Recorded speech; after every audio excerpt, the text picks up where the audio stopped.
सुप्रभात विद्यार्थियों। अब हम खंड ब के अंतर्गत वर्णात्मक प्रश्न जो आपको वर्णन करके लिखना है, उसके अंदर वर्णात्मक प्रश्न के अंतर्गत जो है विद्यार्थी आपको दो दो अंक के दो प्रश्न तीन दिए जाएंगे, दो लिखने होंगे जो दो दो अंक के होंगे।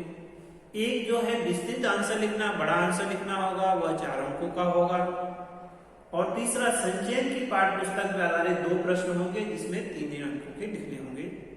इस प्रकार ये खंड जो होगा आपका वर्णात्मक खंड होगा, जिसमें आपको पाठ्य पुस्तक पर आधारित प्रश्नों को लिखना है।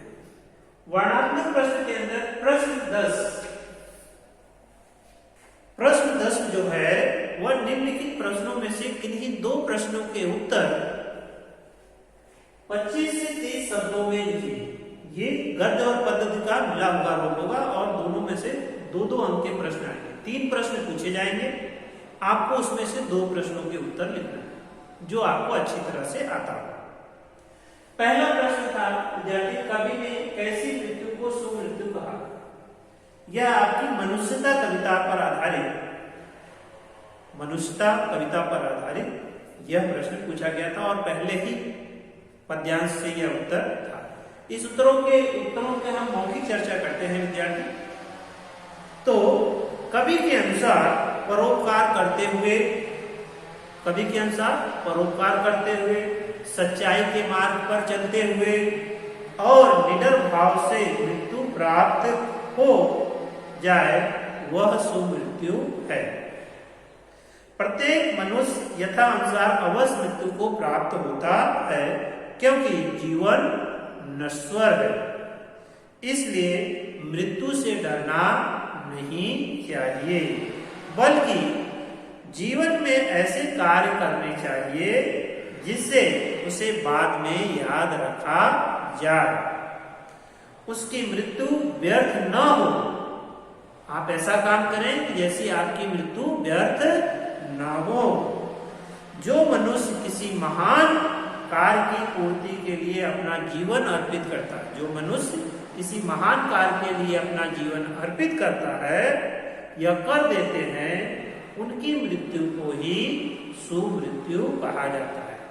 तो बहुत से विद्यार्थी परोपकार करना, सच्चाई पे चलना, इन बातों के लिखे थे, परंतु 25 से 30 शब्दों में लिखना है तो कम से कम आपको 3 लाइनें लिखनी होंगी और 3 बातों को लिखना होगा। तो इसके अंदर जो मैंने प्रश्न के उत्तर पढ़े कि वह परोपकार होना चाहिए, सच्चाई के मार्ग पर चलने वाला हो जाए, निडर होना चाहिए, ऐसे काम करना चाहिए जो जिंदगी जीने के बाद आपको लोग याद रखें, क्योंकि मृत्यु जो है नश्वर है। तो हमें ऐसे काम करते हुए इस जीवन को त्याग करना चाहिए कि जिससे मरने के बाद भी लोग याद करें। और ऐसे महान कार्य करते हुए अगर आप जीवन को त्यागते हैं तो आप सुमृत्यु कहलाते हैं, या आपकी मृत्यु सुमृत्यु कही जाती है। इस प्रकार आप प्रश्न को लिखें। दूसरा प्रश्न था, अंग्रेजों को भारत से बाहर निकालने के लिए वजीर अली ने क्या योगदान दिया? ये कारतूस पाठ है।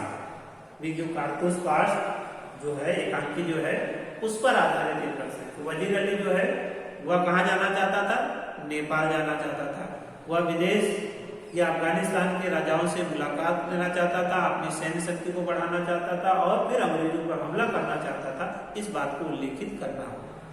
वजीर अली अंग्रेजों की नीयत को समझ चुका था। अंग्रेज केवल भारत को लूटना चाहते थे, अतः वह किसी भी परिस्थिति में उनकी अधीनता स्वीकार नहीं करना चाहता था।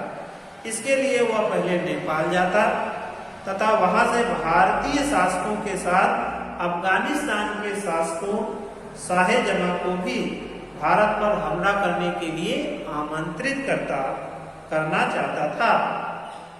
वजीर अली बहुत साहसी और चतुर व्यक्ति था।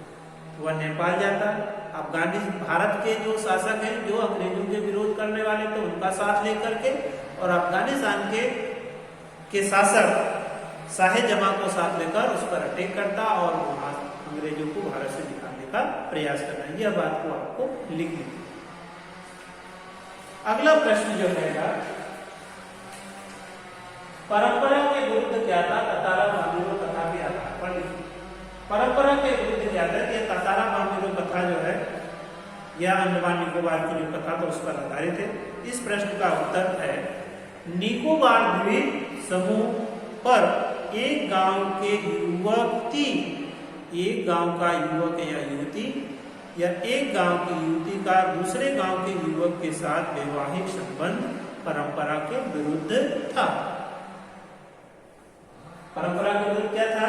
एक गांव की युवती किसी दूसरे गांव के युवक के साथ वैवाहिक संबंध करना परंपरा के विरुद्ध था। तो इस बात को आपको लिखना। इस प्रकार विद्यार्थी आपने यहाँ पर 10वें प्रश्न 2-2 अंक के इन्हीं 2 प्रश्नों को लिखना था और आप लोगों ने बखूबी इस प्रश्न के उत्तर लिखे थे। तो जो थोड़ी प्रश्न को थोड़ा सा बढ़ाना और बताना आना चाहिए आपको, कहानी को आप पढ़ेंगे, पाठ को आप पढ़ेंगे तो आप उसके अंदर उसके परिवर्तन को देख सकते हैं। धन्यवाद।